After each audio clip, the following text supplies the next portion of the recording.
Okay, now I'm going to just finish doing the pits now. Now what I'm going to use is grimy black powder, weathering powder.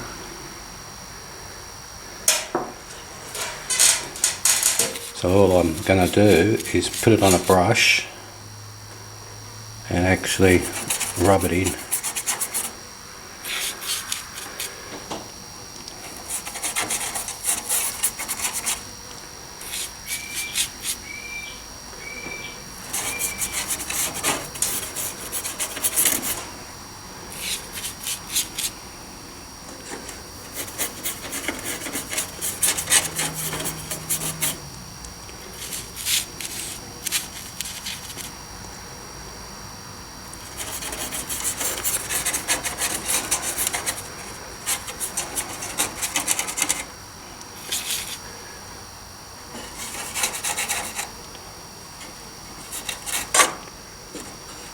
Just like so.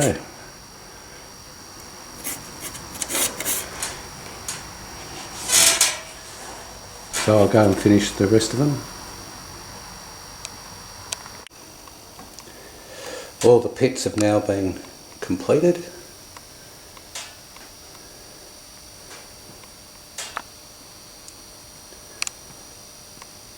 So all finished.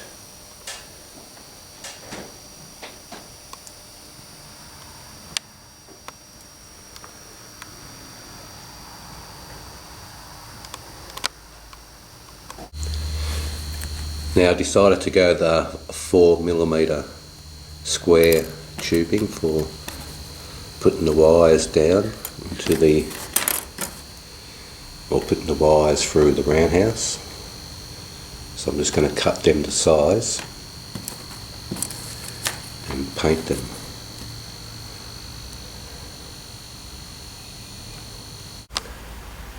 Now I've just finished painting them. And obviously the same colour as the framework.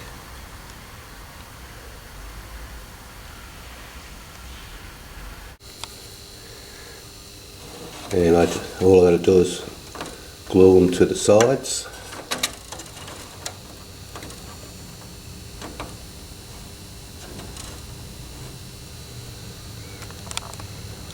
And then she's finished.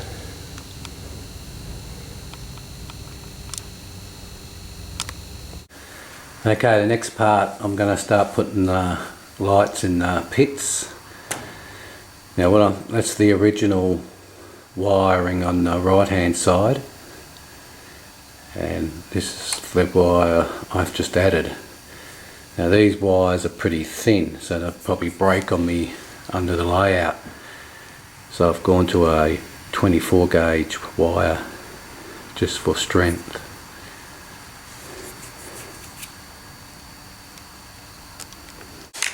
Okay, so the way I'm going to put the lights on is I'm going to actually super glue the light onto the side.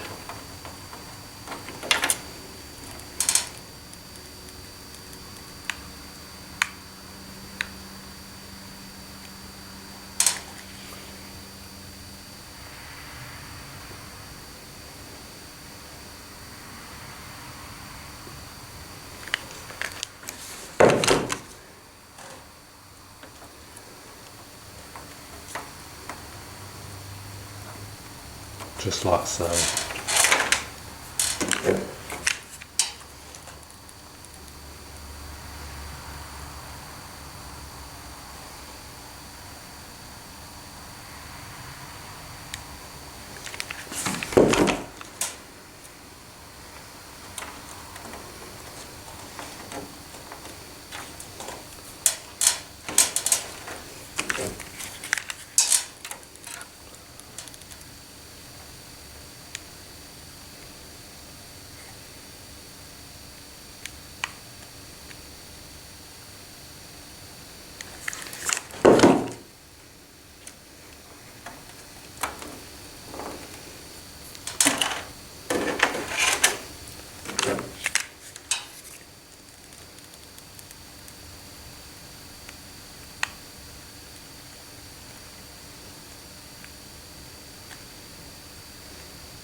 and I'll finish the other side.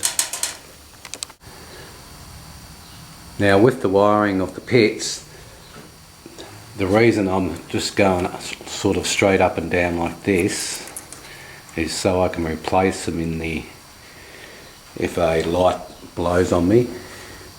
Because normally what I would have done is I would have joined all the lights up all on the side. But if I had done that, it means it would have been too hard for me to replace a light. But this way would have been neater, so I would have each light would have joined up like so into each wire, so it would have been as neat as that.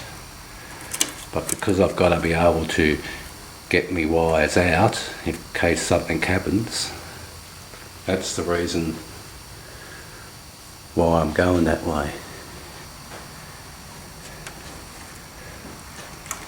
But also using the Wago's barrier strips, all I've got to do is poke 2 or 3 in each hole, and then when I've got to take it out I just unclip it and pull them out.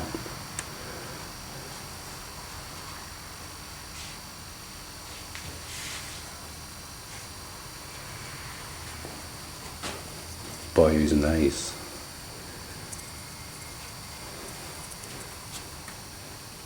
So if I want, I just put the wire in the hole and clip it and it's done. Just thought I'd explain why it's sort of looking like a mess when it has to be a mess to do it the way I want to do it.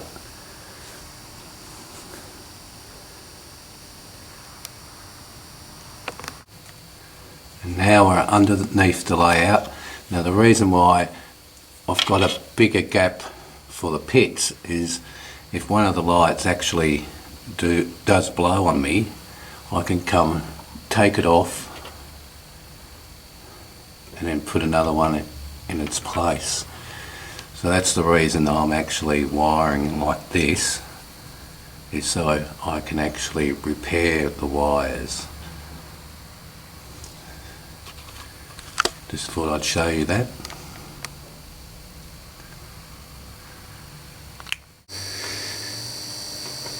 Okay guys, now I've wired up one pit just to show you what the light's like. Now this is set at 3 volts, so I'll show you what it's like when I switch her on. Now that's 3 volts, so now I'm going to go up to 6 volts.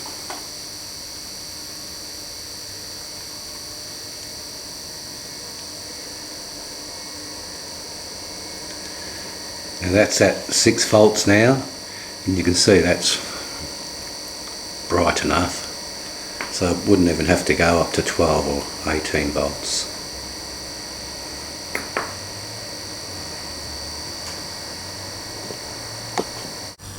And back to 3 volts. So probably the best thing about this is I can keep changing it from 3 volts to 6 volts to 12 volts if I wanted to. But once I start playing around with it, I'll probably set it at about 4 volts, 5 volts. So it's 1 down, 11 to go.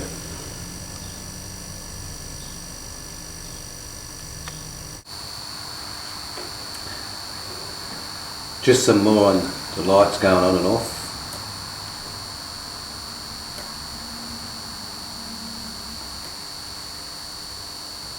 Because I don't have to have every pit on, so the best part about wiring up the pits singly is I can use the lights in the bays that I want to use and not having to turn every single one on.